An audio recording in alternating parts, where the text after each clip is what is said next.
and welcome to the Business Standard Morning Show. I'm Veenu Sandhu. Let's take a look at the stories for the day.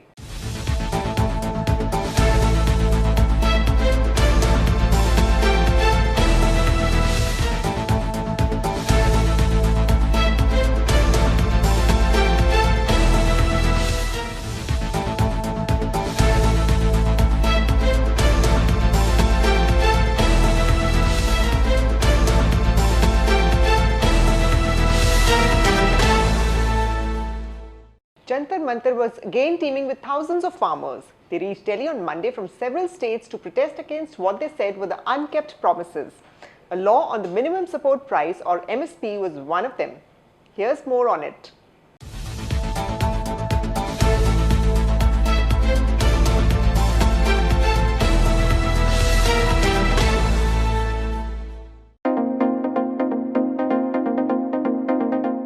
Over 5,000 farmers reached New Delhi's Jantar Mantar on Monday, more than 8 months after they ended their year-long stir after withdrawal of 3 farm laws.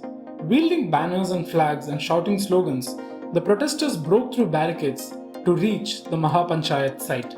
Other than North India, farmers from states such as Karnataka, Maharashtra, Odisha and Kerala arrived in Delhi to protest against what they said were unfulfilled promises of the government. Farmers are demanding a legal guarantee for minimum support price or MSP based on the recommendations of the Swaminathan committee. The panel had suggested a minimum support price that is at least 50% more than the actual cost of farming, including the price of seeds, fertilizers, hired labor, family workers' own compensation and land rent. Monday's protests were called by a breakaway faction of the Samyukt Kisan Morcha, an umbrella body of farmer unions which had spearheaded the year-long agitation in Delhi. The protesters called themselves SKM Apolitical. They also sought a waiver of farm loans and demanded the withdrawal of Electricity Amendment Bill 2022, which the farmers fear will put an end to subsidies. After being introduced in Lok Sabha on August 8th, the bill was sent to a parliamentary standing committee for review.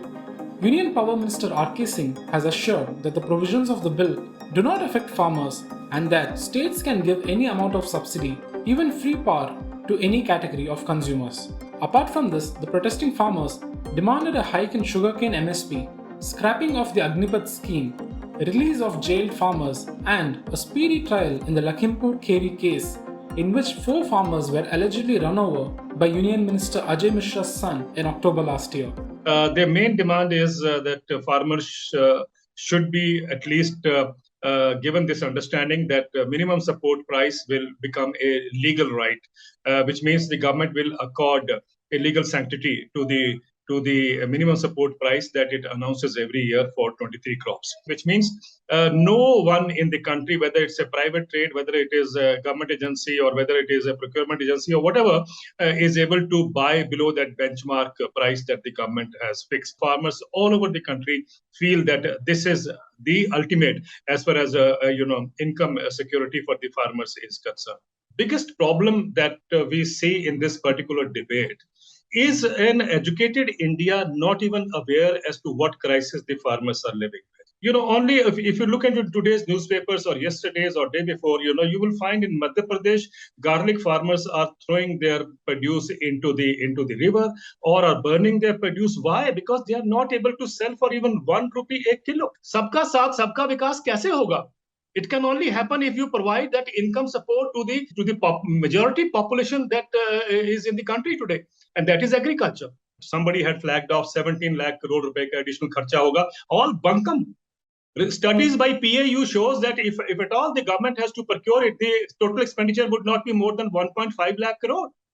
Studies by the former chairman of the Karnataka Agriculture Prices Commission says that the total burden will not exceed 2 lakh crore. In my understanding, even that will not happen.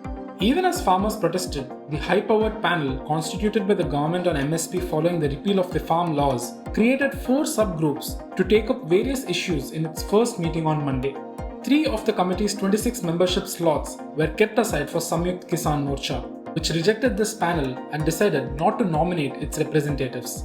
Now the question remains, will the latest protests snowball into something bigger along the lines of the opposition seen in the case of the farm laws? It was always known that if the government goes on dithering on the issue of minimum support price, this will snowball into a bigger movement. And I think we are aware that the protest that we saw yesterday is just the beginning.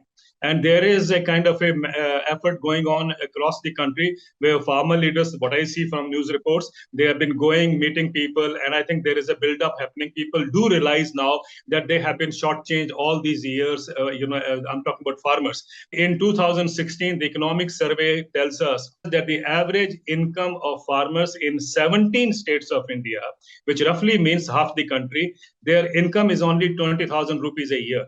Imagine how do these people survive in 20,000 rupees a year? The reform that agriculture is looking forward to is that we must make a minimum support price a legal right across the spectrum. The larger message here is that the trust deficit between the government and a significant section of farmers that blew up during the farm loss protest is well and alive. Left unaddressed, not only will it have political implications, but also ensure the absence of a buy-in from a large number of Indians for any major reforms that the government may attempt.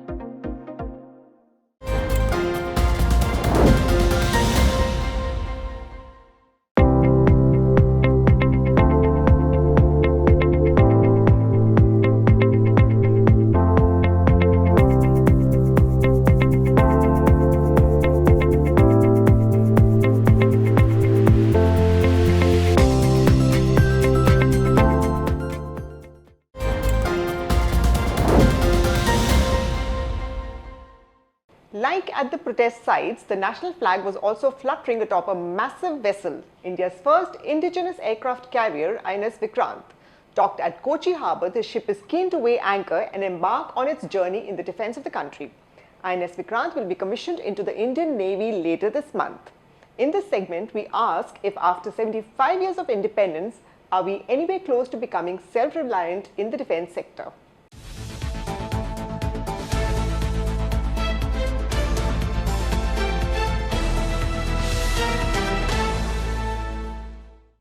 India has come a long way since 1971, when the war with Pakistan saw the Indian Navy use its aircraft carrier INS Vikrant and its Seahawk aircraft to blockade Bangladesh. INS Vikrant was previously known as HMS Hercules before India acquired it from the United Kingdom. Fast forward to 2022.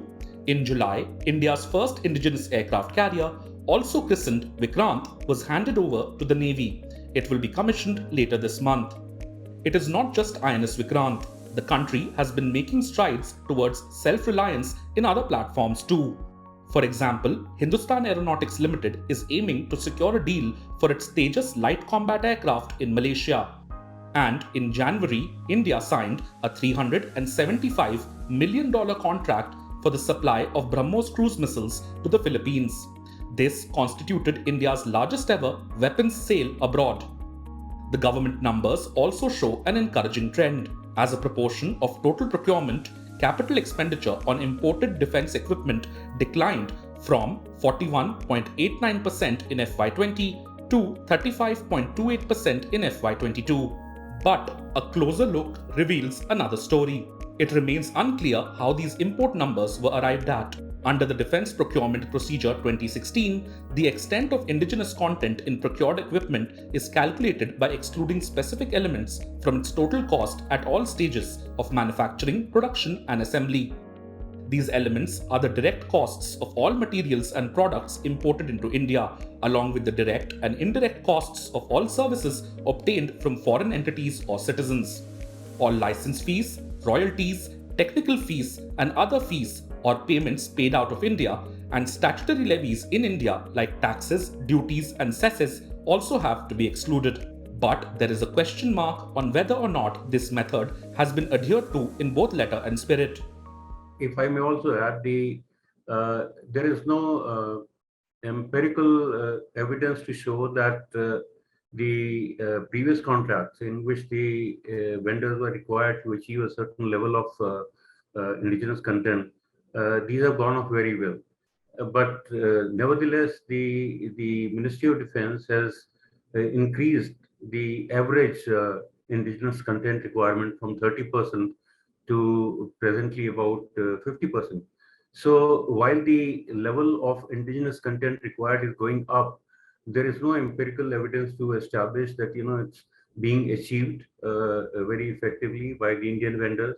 The method of calculation is complicated, and the nature of value addition in India remains suspect. The data which is disclosed by the MOD does not indicate uh, even in respect to the contracts which have been concluded, which have been sort of fully executed, as to whether the vendors were able to achieve the required level of indigenous content or whether there was a problem.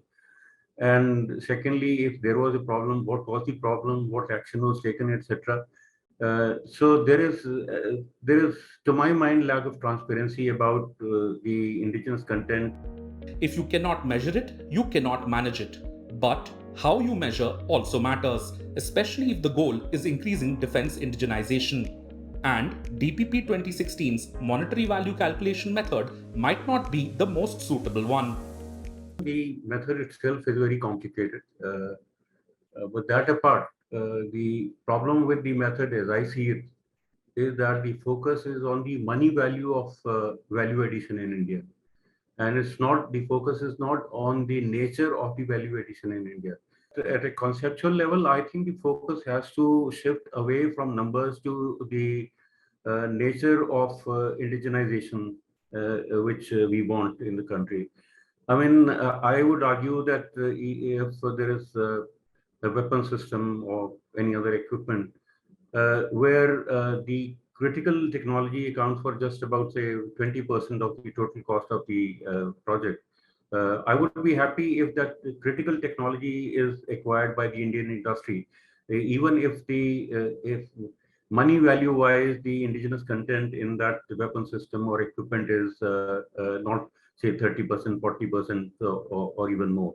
So the focus has to be on the nature of indigenization rather than the value of indigenization.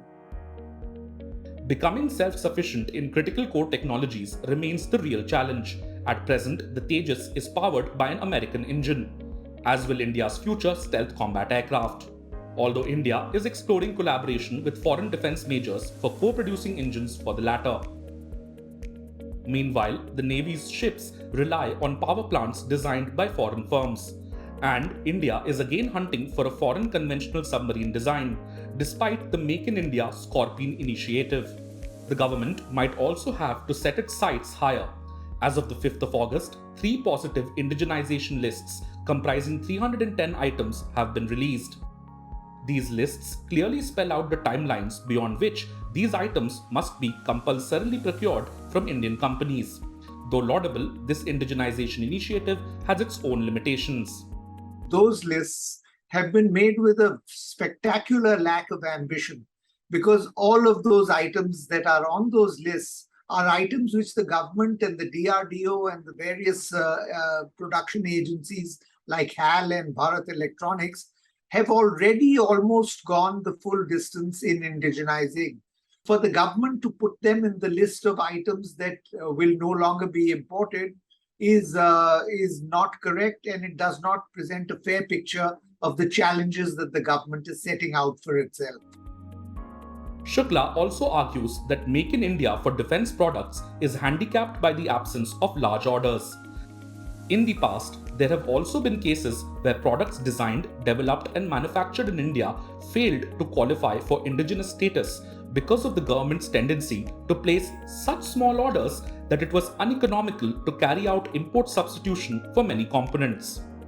For example, the Tejas fighter, if we take that as an example, if we just have an order for 20 or 40, as was the case until recently, that's just not enough to justify a lower price or to drive down prices.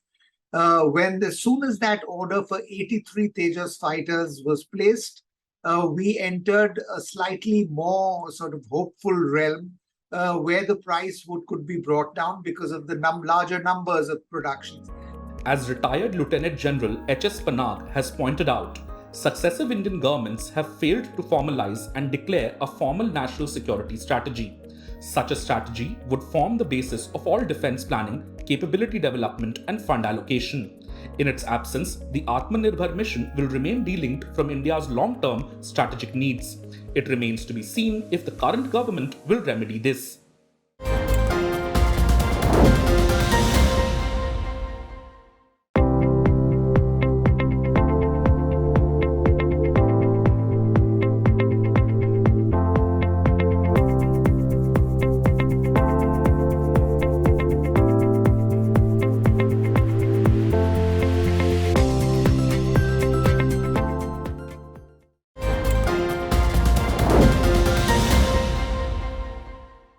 Passenger vehicle manufacturing, meanwhile, has also come a long way in India. The country is now the fourth biggest car maker, and car companies are using India as an export base. Passenger vehicles are also witnessing strong demand as consumers hit the road, leaving behind lockdown blues. So amid easing supply issues, is it time to buy four-wheeler stocks? Here's a look at the outlook for these companies.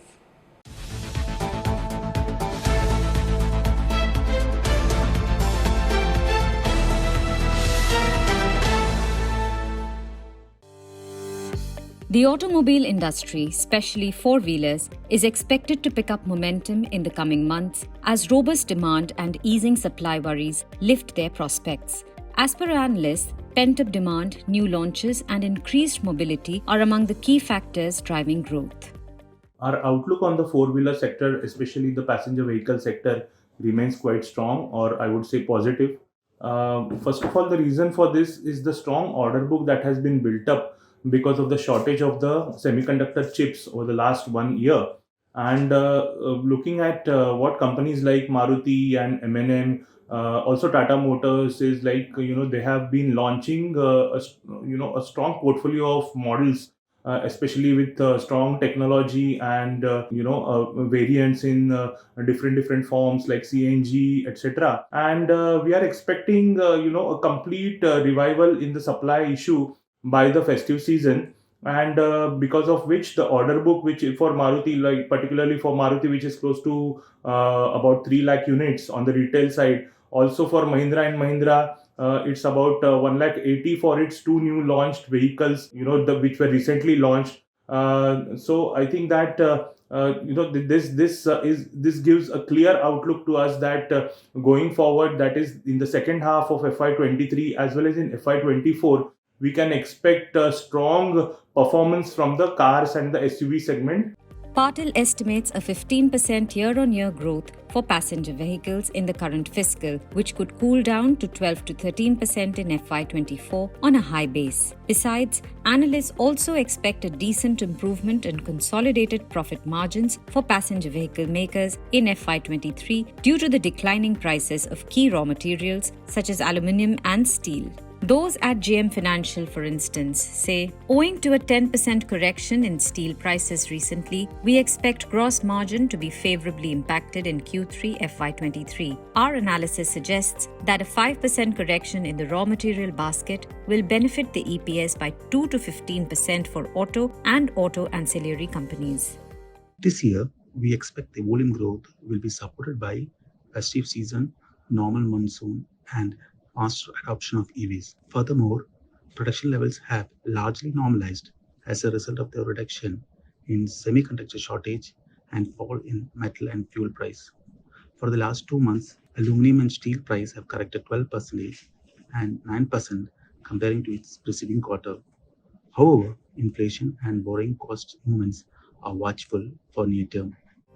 On the bourses, shares of four-wheeler companies like Maruti, Ashok Leyland and Mahindra have surged up to 50% so far this year as sales improved amid easing semiconductor shortages and demand pickup. In comparison, the Nifty Auto Index has gained 18%, while the Nifty 50 edged just 1% higher during the period. That said, market mood will be steered by global peers today as investors react to PMI data from across the Western countries. In the primary market, Dreamfolk Services IPO will open for subscription.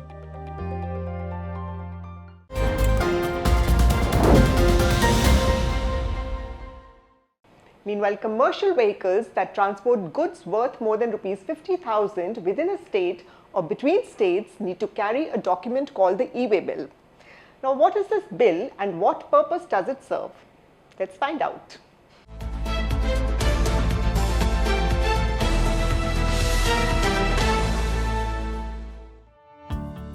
Led by Kerala's Finance Minister K.N. Balagopal, a ministerial panel had recommended implementation of a mandatory e-way bill system on movement of gold and other precious stones between the states.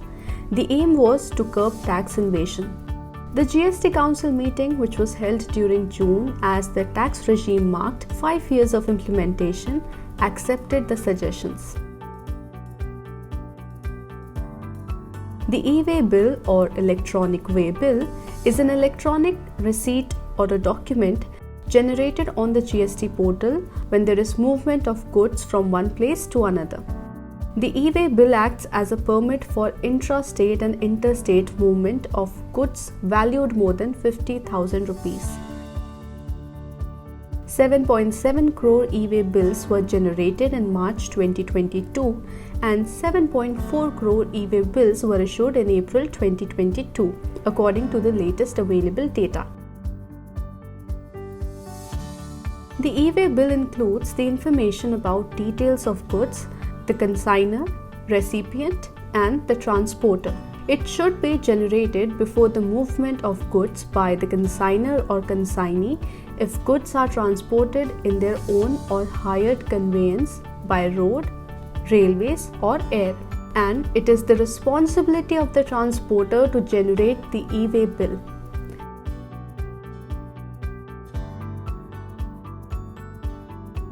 An e-way bill has to be prepared for each consignment of goods valued over 50,000 rupees, and in case the transporter carries multiple consignments in the same vehicle, a consolidated e-way bill has to be generated.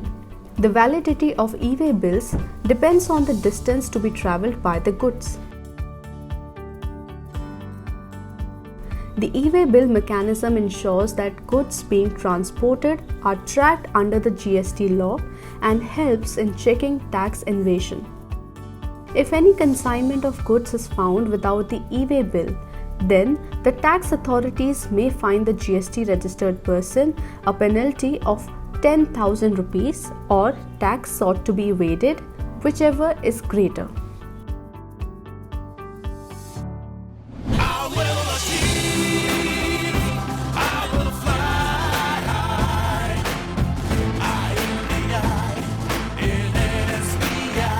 I'm backed by the nation's trusted bank, SBI, the banker to every Indian. Before the national e-way bill, states used their own separate e-way bill systems. But the GST Council received several representations from the trade and transport communities saying that this was causing an unnecessary bottleneck to interstate movement of goods. This paved the way for the implementation of the e-way bill. That's all for today. For more news and analysis, please log into our website www.business-standard.com. And we'll also be back tomorrow morning with more. Stay tuned and thank you for watching.